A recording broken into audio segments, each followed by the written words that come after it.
오늘 말씀은 에베소서 2장 1절부터 10절까지 말씀 우리 함께 보겠습니다. 그는 허물과 죄로 죽었던 너희를 살리셨도다.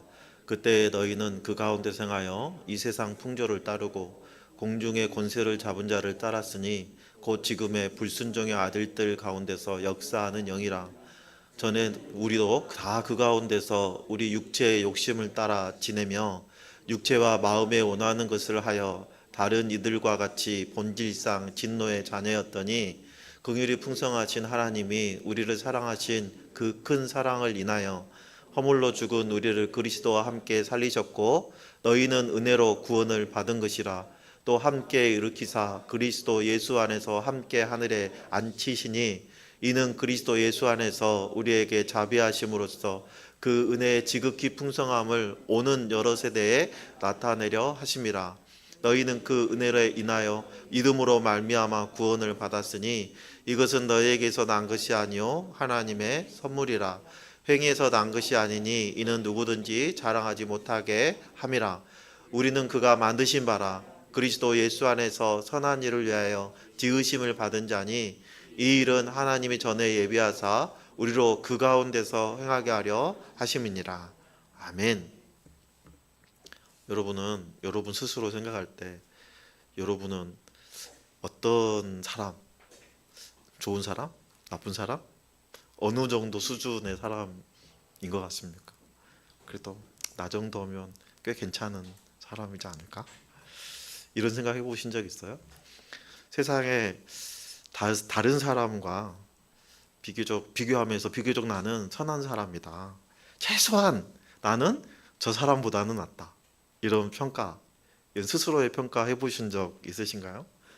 난 사실 남에게 큰 피해 준 적도 없고 나는 법 없이도 살 사람이다. 나는 그래도 선한 사람이다. 이렇게 생각할 때가 있죠. 맞아요. 그런데요, 성경은 인간을 그렇게 평가하지 않죠. 오늘 본문은 사도 바울은 구원받기 전에 우리를 조금 부족한 사람, 실수할 수도 있는 사람 이렇게 말하지 않습니다. 허물과 죄로 죽었던 사람이다 라고 말하고 있죠. 이 말씀에 대해 거부감을 느끼는 사람들도 많이 있을 것입니다. 왜냐하면 그만큼 매우 충격적인 말씀이기 때문이죠. 사도 바울이 이렇게 표현한 것은 죽은 사람은 스스로를 구원할 수 없기 때문이죠. 오늘 우리는 이 말씀을 통해서 우리가 어떤 존재였는지, 하나님이 우리에게 무엇을 주셨는지, 그리고 이제 다시 새로운 피조물로 지음받은 우리가 어떻게 살아야 하는지 그거를 함께 살펴보려고 해요.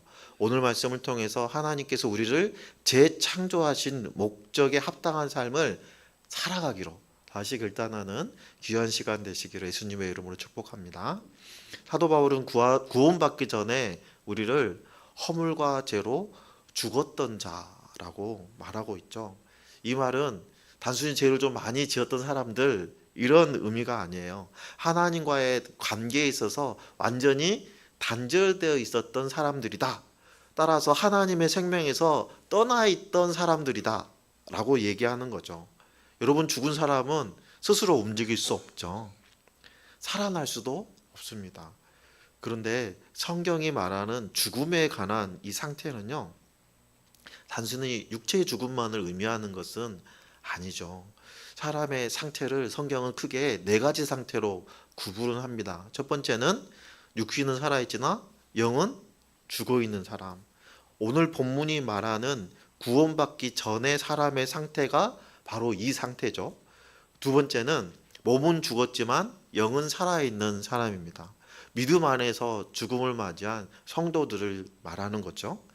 세 번째는 몸도 살아있고 영도 살아있는 사람들이에요. 육신이 살아있을 때 예수 그리스도를 주로 구원자로 영접해서 그 영이 살아있는 사람들이죠. 그리고 마지막에는 네 번째는 몸도 죽고 영도 죽은 사람들이에요.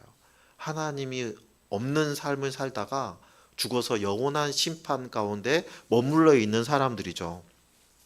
사도 바울이 오늘 본문에서 허물과 죄로 죽었던 사람이라고 말하는 것은 바로 이 첫 번째 상태였다라고 말하는 거죠. 몸은 살아 움직이고 있지만 영적으로는 우리는 하나님과 단절되어 있었기 때문에 죽어 있던 상태였다라고 말하는 거죠. 그래서 영적으로 죽은 사람은 하나님께 스스로 나아갈 수 없습니다. 하나님을 진심으로 사랑할 수도 없습니다. 하나님 뜻에 순종할 수도 없습니다. 왜냐하면 우리 모두 영적으로 죽어 있었기 때문이에요. 그래서 하나님의 영광에 그 누구도 도달할 수 없었습니다. 영적 죽음을 맞이한 인간의 그 구체적인 모습이 오늘 본문 2절과 3절에 기록되어 있죠. 첫 번째 특징은 세상 풍조를 따랐다는 거죠. 세상이 옳다고 하면 옳은 줄 알고, 세상이 중요하다고 하면 그런 줄 알고 세상의 풍조를 따랐던 사람들이라는 거죠. 둘째는 공중 권세 잡은 자를 따랐던 사람들입니다. 불순종의 아들들 가운데 역사하는 영, 다시 말하면 마귀의 영향 아래에 있었던 사람들이라는 거죠. 세 번째는 육체의 욕심과 마음이 원하는 대로 살았던 사람들입니다. 하나님의 뜻보다는 내 소견에 옳은 대로 살았던 사람들이에요. 하나님이 원하시는 그 목적이 아니라 나의 만족이 우선이었던 사람들이었어요. 그래서 자기 중심적이고 이기적인 그 욕망을 최우선적으로 하는 태도를 보이며 살았어요. 사도 바울은 이러한 과거의 우리를 본질상 진노의 자녀들이라고 표현합니다. 우리는 이 사실을 잊으면 안 돼요. 우리는 예수를 믿기 전에는 조금 부족했던 사람이 아니에요. 아예 죽었던 사람이었어요. 이 사실을 잊어버리면 우리는 금방 신앙적으로 교만해집니다. 그래서 나는 원래 괜찮은 사람이었는데 예수 믿고 조금 더 좋아졌다, 이렇게 착각하는 거죠.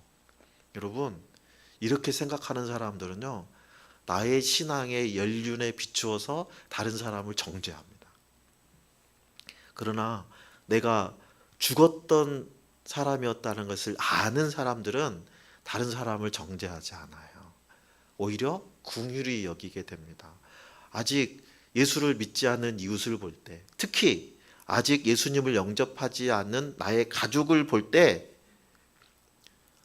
왜 그렇게 살지? 왜 저렇게 살지? 라고 판단하고 비판하기보다는 긍휼의 마음으로, 애끓는 마음으로 그들을 바라보게 되죠. 그래서 정죄보다는 긍휼로, 비난보다는 그 한 생명을 소중히 여겨서 하나님께로 이끌고 싶은 전도의 마음이 이 마음에 생기는 거죠. 그런데 오늘 본문에는요, 정말 아름다운 단어가 4절에 등장합니다. 그 단어는요, 긍휼이 풍성하신 하나님이 우리를 사랑하신 그 큰 사랑을 인하여. 여러분, 긍휼이 풍성하신 하나님, 우리는 죽어 있었지만 이 하나님께서는 우리를 포기하지 않으셨어요. 긍휼이 풍성하시니까. 여러분, 우리가 하나님을 찾은 것이 아니에요. 우리는 죽어 있었거든요. 하나님의 존재조차도 인식할 수 없었던 사람들이었어요. 그래서 우리가 찾아간 게 아니고 하나님은 우리를 찾아오셨어요. 우리가 살려달라고 외치지 않았어요. 우리가 죽어 있는지조차도 몰랐기 때문에 주님 살려주세요 라고 외칠 수조차도 없었던 거예요. 그래서 하나님께서 우리의 죽음을 보시고 우리를 먼저 살려주셨어요. 그래서 사도 바울은 이렇게 표현하는 거예요. 허물로 죽은 우리를 그리스도와 함께 살리셨다. 여러분, 여기에서 우리의 공로는 손톱만큼도 없습니다.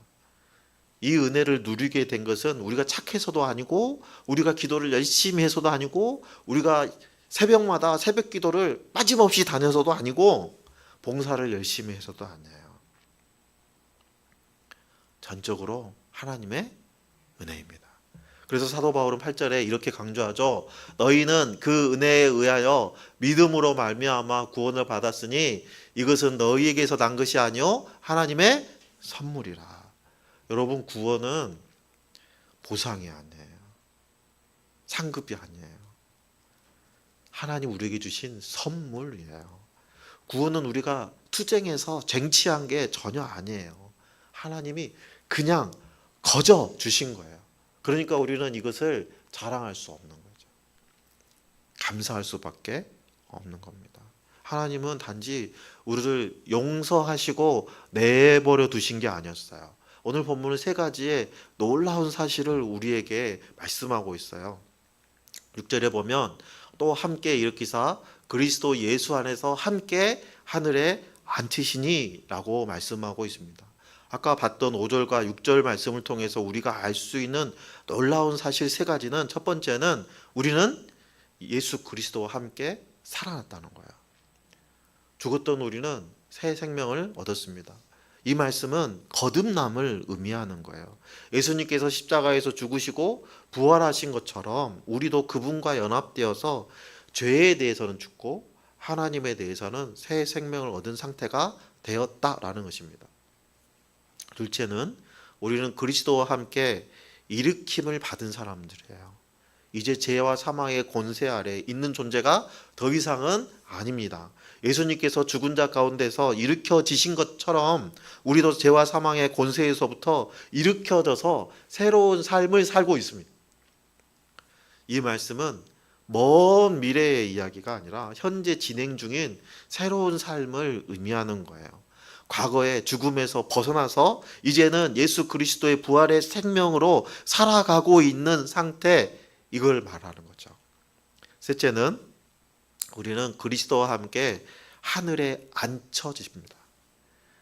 예수님께서 부활하신 후에 하늘로 올라가셔서 하나님 보좌 우편에 앉아 계시는 것처럼 우리도 그분과 함께 그 자리에 앉혀져 있다는 뜻입니다. 여러분, 이것은 우리의 영적인 지위를 말하는 거예요. 우리의 시민권은 이 땅에 있는 게 아니고 하늘에 있죠. 하나님의 보좌 앞에 서 있는 지위를 가지고 있는 사람들이 성도들입니다. 그런데 하나님께서 우리를 이렇게 살리시고 일으키시고 하늘 보좌에 앉히신 이유가 뭘까요? 오늘 7절은 이렇게 얘기합니다. 이는 그리스도 예수 안에서 우리에게 자비하심으로써 그 은혜의 지극히 풍성함을 오는 여러 세대에 나타내려 하심이라. 하나님께서는 우리를 구원하심으로 자신의 은혜가 얼마나 크고 풍성한지를 드러내 보이시기를 원하셨어요. 다시 말하면 하나님께서 죽었던 우리를 다시 살려내신 것은 단지 우리만 복받게 하기 위한 것이 아니라는 거예요. 우리의 삶을 통해서 하나님의 자비와 그 사랑을 세상에 드러내 보여지시기를 원하셨던 거예요. 그게 복의 통로로서의 삶이죠. 그래서 성도의 삶은 하나님의 은혜를 전시하는 삶이어야 됩니다. 우리가 어떻게 살아가는지 우리의 모습을 통해서 믿지 않는 사람들이 하나님의 참 은혜로우신 분이시구나 하는 것을 느껴야 된다는 거예요. 그것을 우리를 통해서 볼 수 있어야 된다는 거예요. 사도 바울은 로마서에서 이러한 삶을 하나님께 드려지는 산, 제사, 영적 예배라고 표현하기도 했습니다.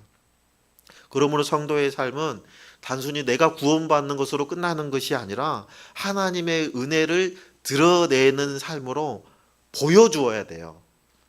이러한 삶은 예수 그리스도 안에서라는 표현으로 오늘 본문에서 더욱 강조되고 있습니다. 이 말씀은 우리가 예수 그리스도 안에 있다는 거예요. 생명이신 예수 그리스도가 우리 안에 있다는 거예요.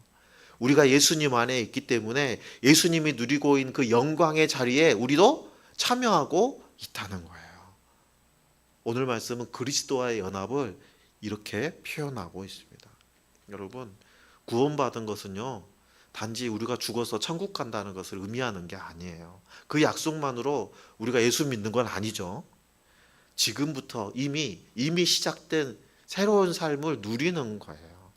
하나님께서는 우리를 구원하실 뿐만 아니라 지금 이 순간에도 새 사람으로 살아가게 하시죠. 어제보다 오늘이 더 하나님께 가까이 가는 삶을 살아가게 하십니다. 이처럼 요한복음 15장에서 예수님께서 강조하셨던 것처럼 그리스도와의 연합은 성도들에게 아주 중요한 정체성을 일깨워 줍니다. 우리는 그리스도와 함께 죽고 그리스도와 함께 일어나고 그리스도 안에서 함께 앉아 있다. 이걸 우리는 기억해야 돼요. 이것이 우리의 정체성을 완전히 바꿔줍니다. 우리는 아직은 육신으로 이 땅에서 살아가고 있지만 영적으로는 이미 우리는 하늘에 있는 존재들인 거예요. 여러분, 이 사실을 알면은요, 우리의 삶이 달라져요.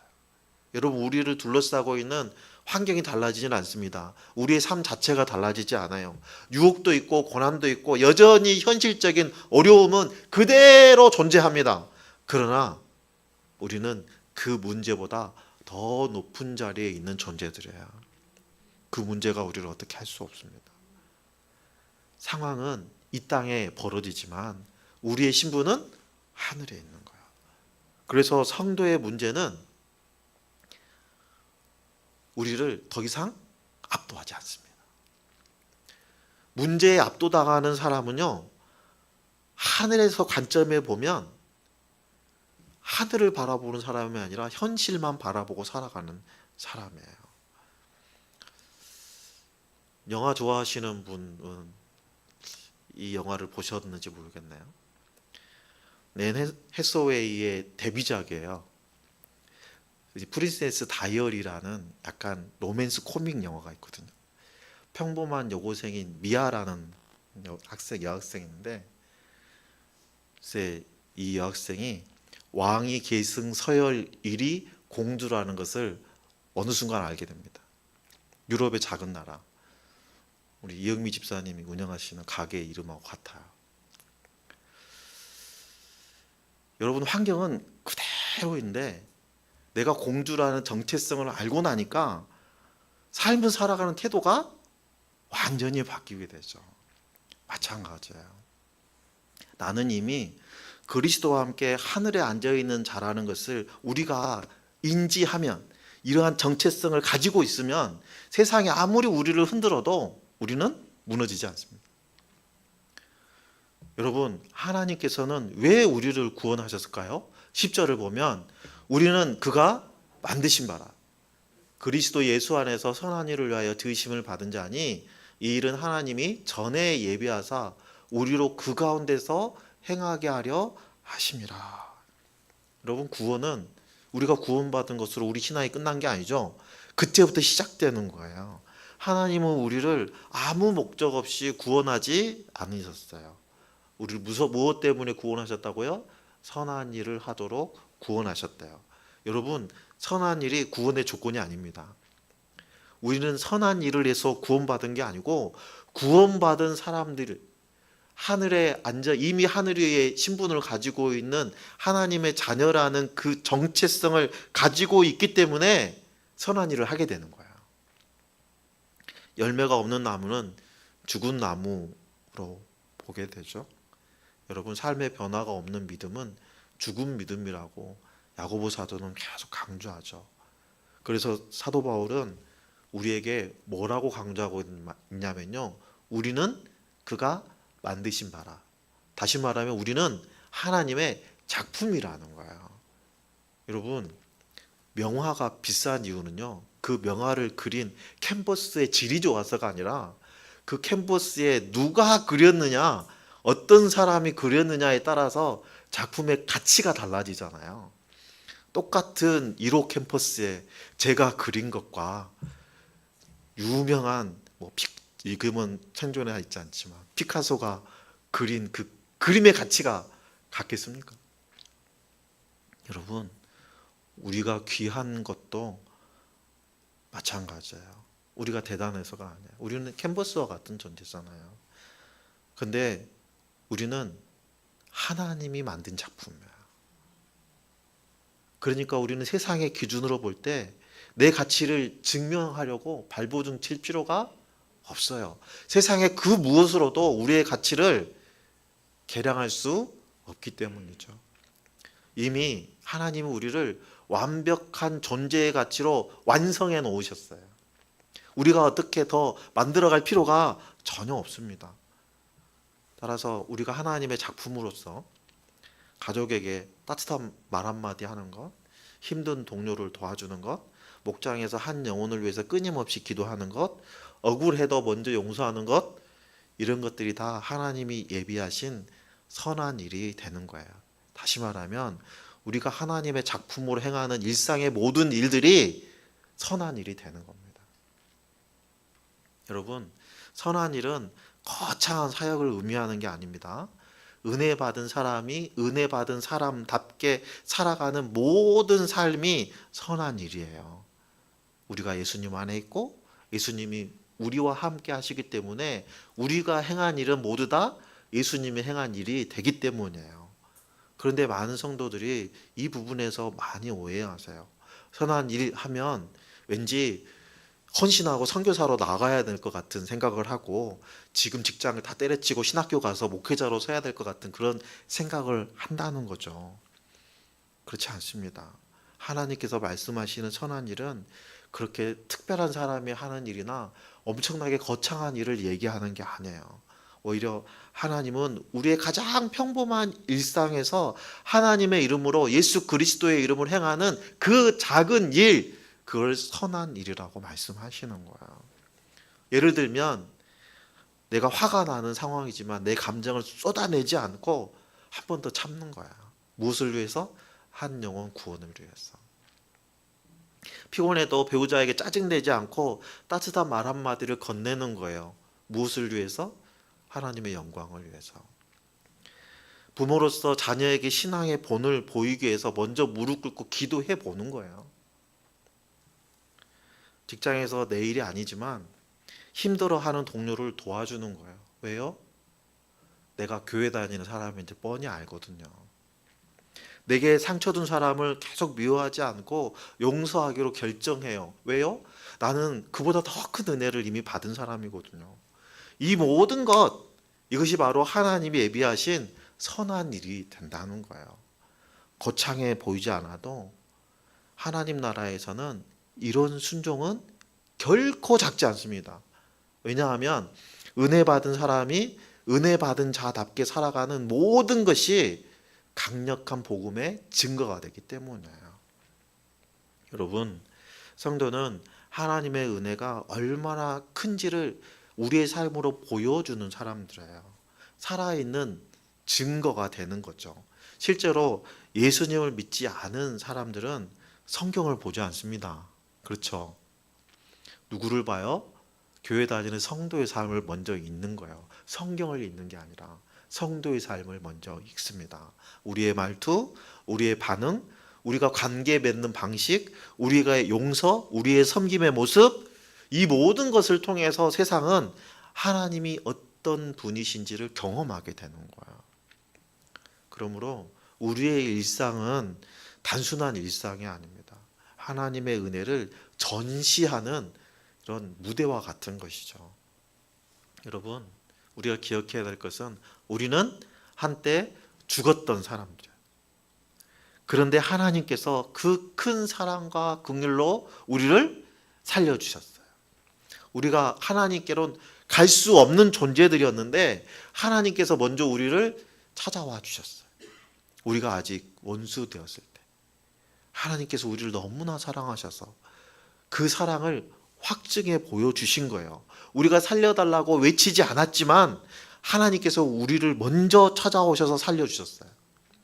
우리 입술에서 살려주세요 라고 외침이 나가기도 전에 하나님이 살려주신 거예요. 그러므로 우리의 구원은 자랑거리가 아닙니다. 그냥 감사할 수밖에 없는 거예요. 그리고 하나님은 우리를 살려놓고 방치하신 게 아니었죠. 우리를 선한 일을 할 수 있도록 다시 창조해 주셨어요. 그리스도 안에서 우리는 새로운 피조물이 되었습니다. 그러므로 우리의 삶은 이제 앞으로 어떻게 구원받을까? 라는 이 고민을 하면서 살아가는 삶이 아니에요. 우리는 이미 구원받은 사람들이니까 우리는 이 은혜에 어떻게 반응하며 살 것인가? 이걸 고민하면서 살아가야 되는 사람들이에요. 우리는 죽었던 자였지만 은혜로 지금 살아있는 사람들입니다. 그러니까 날마다 우리는 날마다 스스로에게 오늘 나는 은혜 받은 사람답게 살아가고 있는가? 라고 질문해보고 점검해 보아야 돼요. 여러분 집에 돌아가셔서 세면하실 때 거울을 보면서 스스로에게 물어보세요. 나는 오늘 하나님의 은혜를 드러나면서 살았는가? 내 말과 태도를 통해서 사람들이 하나님을 더 알고 싶어 하는가? 당신이 믿는 하나님? 나도 한번 믿어보고 싶어요. 그런 모습으로 살아가고 있는가? 내 삶이 복음의 향기를 보여내고 있는가? 드러내고 있는가? 거울을 보면서 한번 질문해 보시기 바랍니다. 여러분, 기억하셔야 돼요. 하나님은 우리 한 사람을 천국 보내기 위해서 구원하신 게 아니라는 거예요. 이 땅에서 하나님의 은혜를 드러나는 사람으로 살아가기 위해서 우리를 다시 살려주셨어요. 그러므로 우리는 나를 높이는 삶이 아니라 하나님의 영광을 드러내 보이는 삶을 살아가야 되는 거예요. 여러분, 우리는 하나님이 선하신 목적을 가지고 하나님이 직접 작품으로 만들어 주신 존재예요. 세상에 나 같은 사람 없습니다. 이 목적에 맞는 삶을 살아가도록 여러분 매일 아침 눈을 뜨고 거울을 볼 때마다 이렇게 간구해 보세요. 하나님, 오늘도 제가 하나님의 은혜를 드러내는 삶을 살아가게 해주세요. 여러분 침대에서 눈 떴을 때 침대에 누워있는 그 모습 그대로 하나님, 오늘 저에게 생명 주시고 내 눈을 뜨게 해주심에 감사합니다. 나의 삶의 목적에 합당한 삶을 살아가도록, 하나님의 은혜를 드러내는 삶을 살아가도록 저의 삶을 통치하시고 인도해 주세요. 하나님의 작품답게 살게 해주세요. 기도하시기 바랍니다. 그렇게 하루하루 은혜 받은 사람답게 세상 가운데서 하나님의 은혜를 드러내고 살아가는 저와 여러분들 다 되시기를 예수님의 이름으로